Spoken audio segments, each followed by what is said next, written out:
It's the family, Mart, Pop. Yeah, watch out, dog. Yeah. How do we move on from this? Yeah, Let's talk about Merce moving on from CCSD. Yeah, man. Let's do that. Great segue. Merce has some news, man. I got some news, man. Yesterday, I officially resigned from the Clark County School District. Woo! Should we? Actually, Is it appropriate to clap for that? Yeah, let's clap. I thought it was positive. Yeah. Yeah. Congratulations. It wasn't like you got forced out. Yeah, no, I was working there for the last 7 years. I was working there because I was coaching. You know what I mean? So, some things happened. It was no longer coaching. You could watch a couple episodes back. I could explain why. And I decided, you know what? This is my window of opportunity to leave in general because I was taking a huge pay cut doing that. And now, I spent a lot of time focusing on the youth and helping them learn the game that I love. And I feel like it's time to put some effort into me. So hell yeah, I'm finishing school right now. I got a year left. And I figured, I'm going to go ahead and start some internships. And hopefully I can work with some local pro sports teams or some local colleges and just put some work and get some experience. So by the time I graduate, it's time for the big bucks, man. I'll have the experience and we can get in somewhere. In a perfect world, how does the next year play out for you? In a perfect world, I'm looking to hopefully land an internship within the next month. We live in Vegas, so we got the Las Vegas Aces, which is the team I'd actually like to try and get into right away. I want to. That's your first draft pick. Yeah. I'd like to get involved with the WNBA. I think it's a league that's going to grow really fast and very powerful. They just signed a big deal with Nike, amongst other partners, to globalize the league and build a digital footprint worldwide. So I kind of want to get involved with that. And it makes sense for you coaching women's basketball. Yeah, and just kind of, growing the game. We got the Raiders out here, the Golden Knights, the Silver Knights, Be sick the Rebels, if he did the Lights. If he did the Golden Knight, if he were the manager or social media manager for the Golden Knights. Yeah, that's not the route I want to go. But if I was, that'd be dope. But anywhere within the sports world is dope because I'll be at all the games. Yeah, you know what I'm saying. But it's like that's what I'm doing. I figure I get a year experience in, and then by the time I graduate, I got that experience. I can go get a job. yeah. So if anyone that's getting their masters, man, I think it's important that you do intern. Like, don't just wait till you finish and then expect someone to be like, yeah, we'll get you because you finished school. Like, nah, get in there, man, because the experience helps. It's who you know. And at the end of the day, all that the degree stuff is good, but that shit ain't gonna help you get on if you don't know somebody. What's the Right. dream team? The dream team, man, probably the San Francisco 49ers for sure. Yeah. That's the dream team. Your favorite team? My favorite team. I would love to move to Northern California. Go Niners. Santa Clara is a beautiful city. Anywhere in California, to be real, man. I fuck with Cali, so a lot of those teams I like to work. Like, I got my favorites, but I think just being part of a great organization to me is important. So, Well, congratulations, man. We're excited to see where this next move takes you. yeah, It's crazy to view you and how at least my perspective on Merce has changed over the years. Like, I always saw him as an artist, as a musician, right. Yeah. growing up, and then you made the switch to being a basketball coach, and Yeah. and you took on that life, and then my view of Merce changed. I guess does that make sense? Like, I always saw you as an artist, and then when Right. you started coaching, I saw you as a basketball coach. I Yeah, saw yeah. that was your identity to me. Yeah.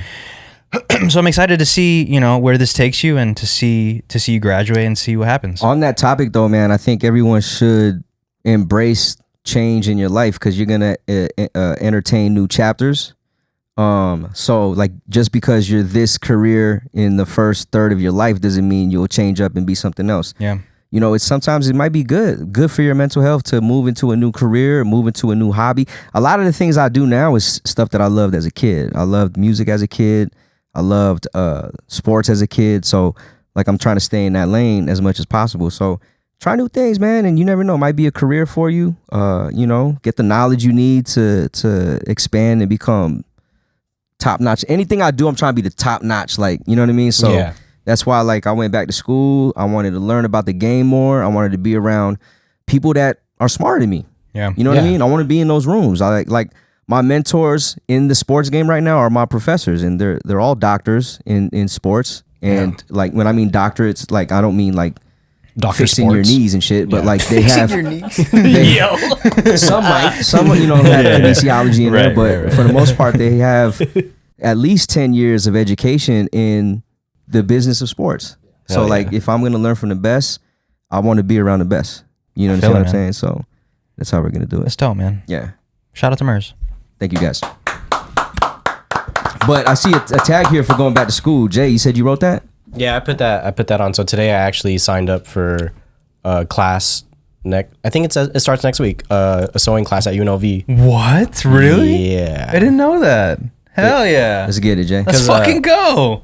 I'm self-taught, and I just don't know what fundamentals I'm missing. So I want to just see what I missed, and see if I could kind of get back on track. And I probably will finish the certificate there to Hell yeah. to get the Do it, fashion man. degree. Let's go, dude. Yeah. Let's I get it, didn't man. know that. Yeah. Usually we all know. Like, should I do this, guys? No, like usually we all know, like, sort of like happening. what's happening before Yeah. before the pod starts. But I had no idea. Yeah. That is dope, man. You're going back to school. Yeah, going back to school. I always made that as a joke. That was always a joke, but I'm Look actually at you, gonna do man. it. When jokes become real. When jokes become real. When do you bro. start?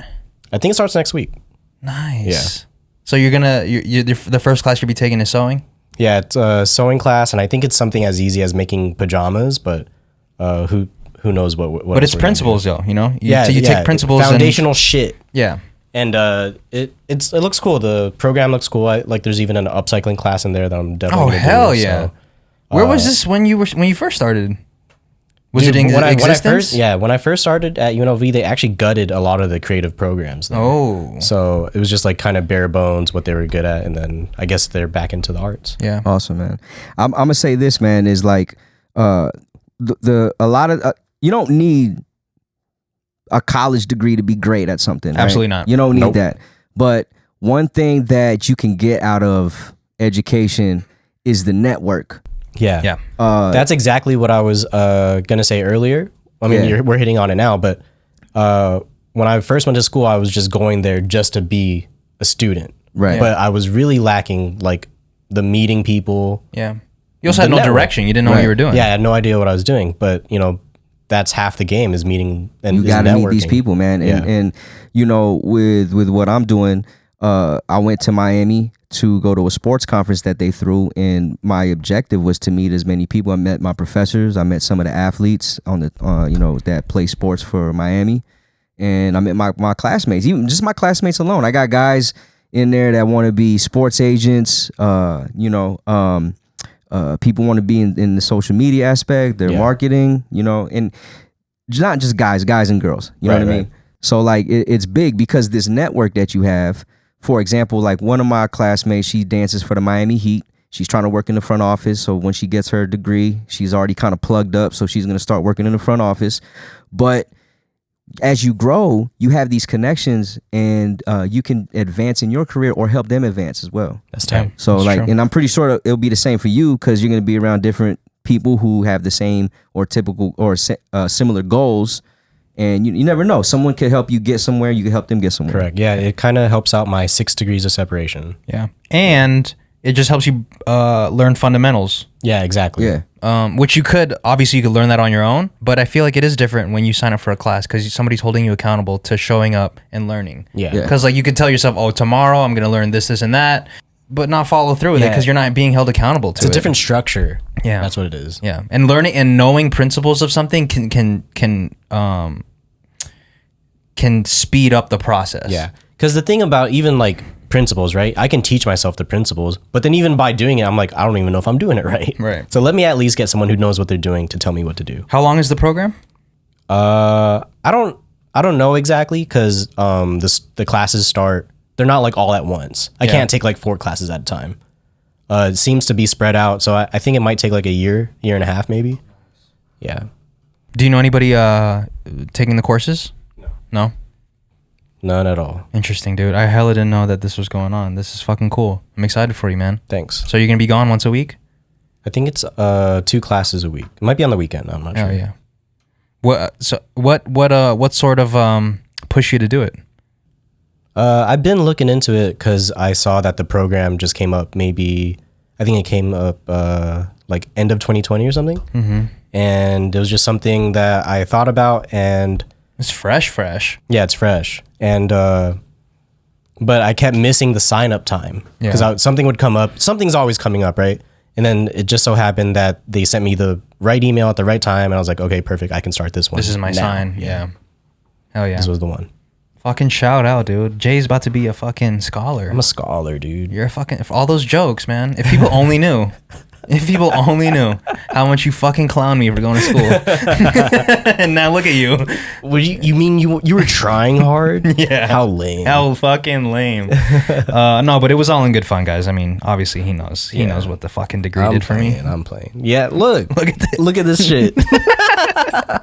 We clown it all the time, but it comes in handy. Viz med, dude. Shout out to Professor Davis. I was a Viz Med. Yeah. We were in some classes major at some together. point. Drawing. Yeah. It's drawing. Drawing. There you go. Well, I was in that class with y'all. Yeah. We were in the same class. Can you imagine though If y'all were in Mers the and same class, y'all would look like his shirt. Yeah. We'd be all over the place. All over the place, man. Can I just? I have to say something, guys. What happened? I fucked up. What happened? You weren't recording? I guess I had no space. When did it stop? I think it been stopped. It been stopped. So when you're talking, Can we just use the photos we took? Sure. So when I talk, just put me in. here's what we'll do. We'll have me and Jay on the screen and then you on the left. Yeah, just have the picture of like the. It's fine, man. My bad, y'all. I forgot to delete the last episode because we out of sync. Make sure to use a Family Mart 20 at checkout. Lovehoney.com. Damn, so you didn't get none of that shit. None of that. Not even my story was on the fucking thing. Just put the picture. You know what's even for some reason I'm happy that not happy that it happened, but I'm happy that you fucked up. Can you imagine If it happened to one of us. No, if it was my fault. I wouldn't care. Nah. What would have happened, Jay? What would have happened, Jay? Yo, he would have tried to boss up on you on camera, on site. Now your punishment is you got to use this shit on pod. In the corner. He's just in the corner. I mean, your camera's this TAS is hitting right now. This TAS is hitting right now. From TSA to TAS. My bad, y'all. It's all good, man. It's all good. It's all good. So speaking of school, I had this really cool opportunity. Shout out to Mers for the alley-oop on this one. I had a chance to speak to a fourth grade class. You already did this? Yeah, a few of them actually. So somebody from I don't know how deep we can get into it, but a fourth grade teacher asked if I could speak to her class and a few other classes. It was through Zoom. It was career day. They wanted me to talk about my YouTube career and just everything that had to do with YouTube, and it was fun, man. They apparently, I don't know if she was just trying to gas me up, but they said that I was their favorite. I don't know how true it was. I mean, maybe it's because your career is exciting though, because these kids are fourth graders. They literally grew up as babies on YouTube, bro. Like they're iPad kids. They're iPad kids. So this is like kids. they're looking at a YouTuber. They're like, yo. A real YouTuber. A real YouTuber. A real YouTuber. Like, I remember this dude was on my iPad with the blue case, the thick ass blue case. It's the Beats guy. It's the Beats guy. So yeah, I thought it was cool, man. They were just asking a bunch of questions. One kid was like, "So how much money do you make?" Oh shit. And I was like, "Oh shit." Well, So I was like, you gotta have several streams of revenue. Right. That's what I said. And then I tried to get in. I tried to get into it as much as I could. And I do like to be transparent with money and stuff like that. So they don't understand anyways. You could have just said $1 million. I don't know because they wrote, so after post interview they all wrote like notes for me on this Jamboard. It's an app and they all write, thanks Mr. P or whatever they called me, and this one person was like, I didn't know YouTubers made that much money. And I was like, damn, I would think YouTubers would make money if I was a kid. I'd be like, damn, these. Well, I mean, you don't know. Like, I mean, that's probably the first time they ever spoke to somebody that makes a living from YouTube. So. Yeah, that's true. That's true. So, what do you think? What you think YouTube, being a YouTuber, was on the top of all their career lists? I think. Like that's the number one consensus. I believe so. Yeah, because I was listing YouTubers like Mr. Beast and all these other are you guys familiar with PewDiePie, Mr. Beast, all these people that they're probably familiar with, and they're like, fuck, man, that's like this is the closest we're gonna get. So. Oh, they knew all those people? Yeah, the kids did. Yeah. Well, Mr. Beast is like the #1 YouTuber right now. So 143. This is the closest we're gonna get, right? This guy is the closest we're gonna get. So. Hey, but you know what, man? I did hear a lot of those kids don't really have like the opportunities that some other kids might have. Yeah. So like Right. for them to get that. You've talked about before how like your teacher had just told you something and that quote lived in your mind and it kind of, you know what I'm saying? So Yeah. like you could change somebody's life, someone who might not have their parents around anymore, Yeah. someone who might lost their brother or their only sibling, and this is their way of getting out of that type of depression or so to speak, Yeah. or that world in their mind. Yeah. So being a YouTuber is probably something like the most feasible thing that they could see themselves doing. Yeah. You know? Yeah. do it So with- to speak with someone, it feels more tangible. yeah. It'll be Yeah. dope, man, because you never know. Like 20 years down the line, we might be watching the YouTube, and he might be like, "Yeah, man, I saw Chris Punsalon when I was in 4th grade." Can you imagine? Yeah, and then Yeah. you know, I'll send him the. He went by the- Big Pun, but Yeah, I'll send him the contract and be like, "Yo, you're gonna need to give us 20% for Yeah. using my man's name." you're No, but- still looking out for that. And no, it's crazy though, because I mean, yeah, 4th grade. That's when I had Mr. Haas, not Mr. Harris, Mr. Haas. It's close. He really believed in me, and he was like, and he thought I was a leader, and that always stuck with me, and I feel like I carry that today. So I hope something I said stuck with them, and I hope they take it with them. I think something that I tried to drive home was that whether it's being a YouTuber or a firefighter or a doctor or a nurse or whatever it is, the thing that you should be chasing is happiness. It's never dollars. It's never 100%. anything else, because all that shit ends. It doesn't end well. Happiness is what you should be striving for, and the money and all that stuff can come later. But happiness is Money something comes and that- goes. Yeah. It does, man. So That's why I spend the fuck out of it. Yo. because you never know, bro. I need to get this ring now. Yeah. It's the family Mart.